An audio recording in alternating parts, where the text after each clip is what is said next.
Era uma vez, e não era uma vez, uma jovem mãe que jazia no seu leito de morte, com o rosto pálido como as rosas brancas de cera na sacristia da igreja ali perto. Sua filhinha e seu marido estavam sentados aos pés da sua velha cama de madeira e oravam para que Deus conduzisse em segurança até o outro mundo. A mãe moribunda chamou Vasalisa, e a criança de botas vermelhas e avental branco ajoelhou-se ao lado da mãe. Esta boneca é para você, meu amor, sussurrou a mãe, e da coberta felpuda ela tirou uma bonequinha minúscula, como a própria Vasalisa. Usava botas vermelhas, avental branco, saia preta, colete todo bordado com linha colorida. Estas são minhas últimas palavras, querida. Se você precisar ou se perder ou precisar de ajuda, pergunte à boneca o que fazer. Você receberá ajuda. Guarde sempre a boneca. Não fale a ninguém sobre ela. Dele de comer, quando precisar de alguma coisa, e ela vai te ajudar. Essa é minha promessa de mãe para você, minha querida, minha bênção. E com essas palavras, a respiração da mãe mergulhou nas profundezas do seu corpo, onde recolheu sua alma e saiu correndo pelos lábios. E a mãe morreu. A criança e o pai choraram sua morte por muito tempo. No entanto, como o campo arrasado pela guerra, a vida do pai voltou a verdejar por entre os sulcos e ele desposou uma viúva com 2 filhas. Embora a nova madrasta e suas filhas fossem gentis e sorrissem como damas, havia algo de corrosivo por trás dos sorrisos que o pai de Vasalisa não percebia. Realmente, quando as 3 estavam sozinhas com Vasalisa, elas a atormentavam, forçavam-na a lhe servir de criada, mandavam-na cortar lenha para que sua pele delicada não se ferisse. Elas a detestavam, porque Vasalisa tinha uma doçura que não parecia deste mundo. Ela também era muito bonita. Seus seios eram fartos, enquanto os delas definhavam de maldade. Ela era solícita e não se queixava, enquanto a madrasta e as 2 filhas eram entre si mesmas como ratos no monte de lixo à noite. Um dia, a madrasta e suas filhas simplesmente não conseguiram mais aguentar Vasalisa. Vamos combinar de deixar o fogo se apagar, e então vamos mandar Vasalisa entrar na floresta para pedir fogo para nossa lareira, a Baba Yaga, a bruxa. E quando ela chegar até Baba Yaga, bem, a velha irá matá-la e comê-la. As 3 bateram palmas e guincharam como animais que vivem na escuridão. Por isso, naquela noite, quando Vasalisa voltou para casa depois de cortar a lenha, a casa estava completamente às escuras. Ela ficou muito preocupada e falou com a madrasta. Mas o que aconteceu? Como vamos fazer para cozinhar? O que vamos fazer para iluminar as trevas? Sua imbecil, reclamou a madrasta. É claro que não temos fogo. Eu não posso sair para o bosque devido à minha idade. Minhas filhas não podem ir porque têm medo. Você é a única que tem condições de sair floresta adentro para encontrar Baba Yaga e conseguir dela uma brasa para acender nosso fogo de novo. Ora, está bem, respondeu Vasalisa inocente. É o que vou fazer. E foi mesmo. A floresta ia ficando cada vez mais escura e os gravetos estalavam sobre seus pés, deixando a menina assustada. Ela enfiou a mão bem fundo no bolso do avental e ali estava a boneca que a mãe, ao morrer, havia lhe dado. Só de tocar nessa boneca já me sinto melhor, disse Vasalisa. A cada bifurcação da estrada, Vasalisa enfiava a mão no bolso e consultava a boneca. Bem, eu devo ir para a esquerda ou para a direita? A boneca respondia sim, não, para esse lado, para aquele lado. E Vasalisa dava à boneca um pouco de pão enquanto ia caminhando, seguindo o que sentia estar emanando da boneca. De repente, um homem branco, num cavalo branco, passou galopando e o dia nasceu. Mais adiante, um homem vermelho passou montado num cavalo vermelho e o sol apareceu. Vasalisa caminhou, e bem na hora em que estava chegando ao casebre de Baba Yaga, um cavaleiro vestido de negro passou trotando e entrou direto no casebre. Imediatamente fez-se noite.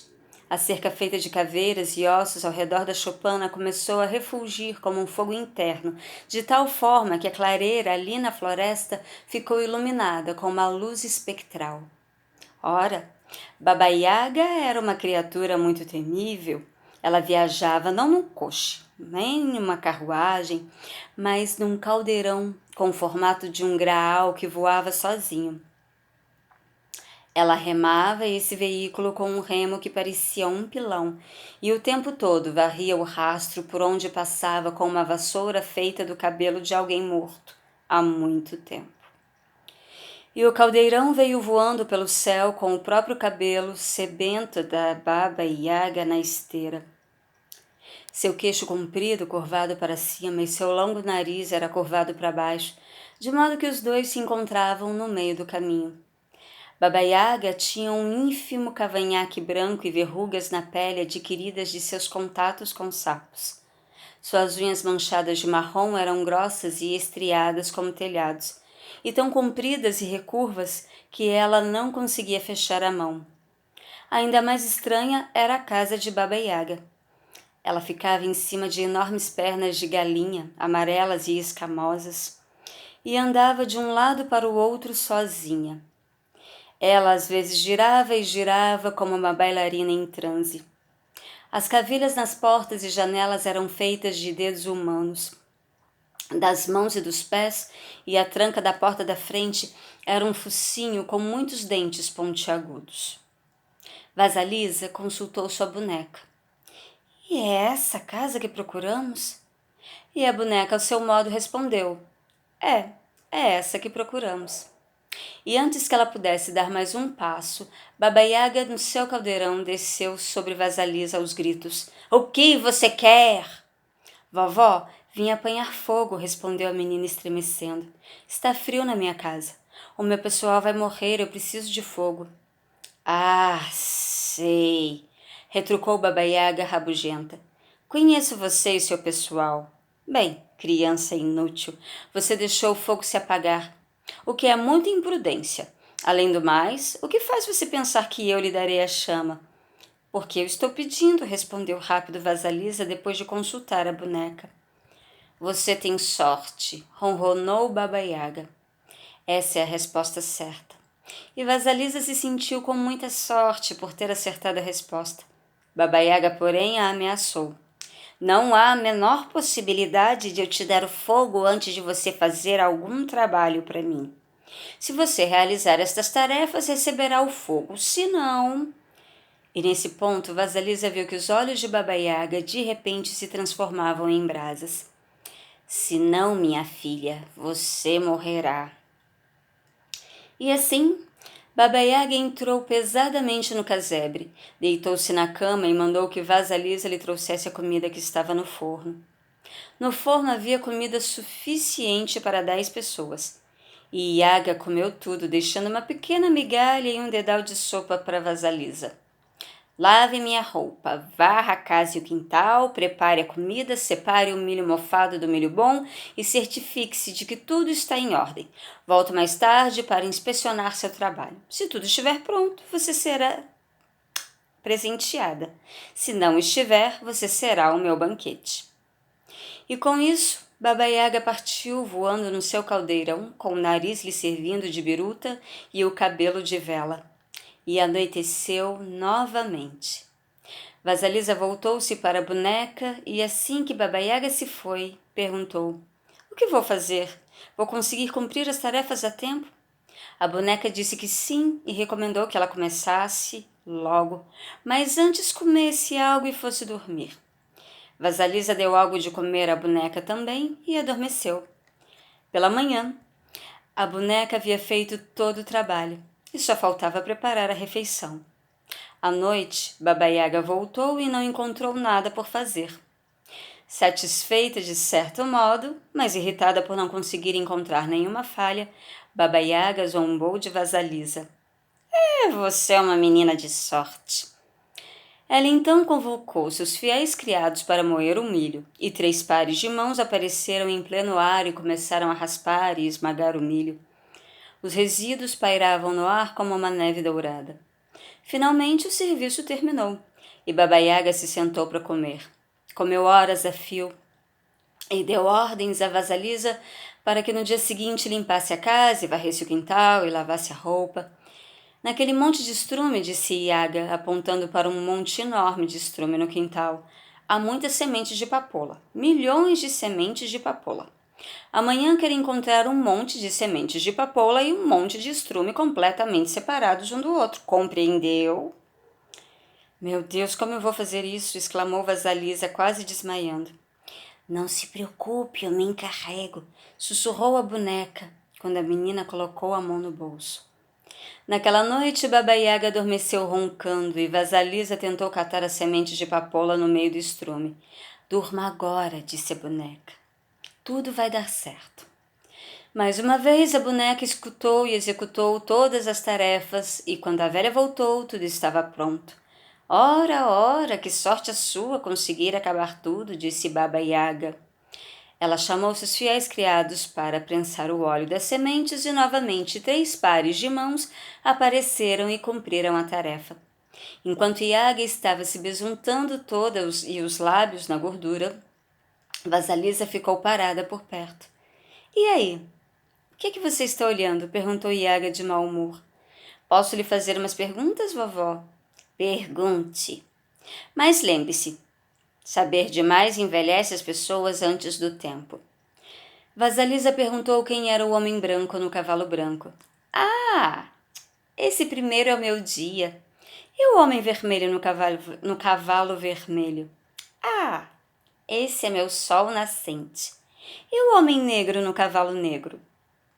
Ah, esse é o terceiro e ele é minha noite. Ah, entendi. Vamos, vamos, minha criança. Não quer mais fazer perguntas, não é?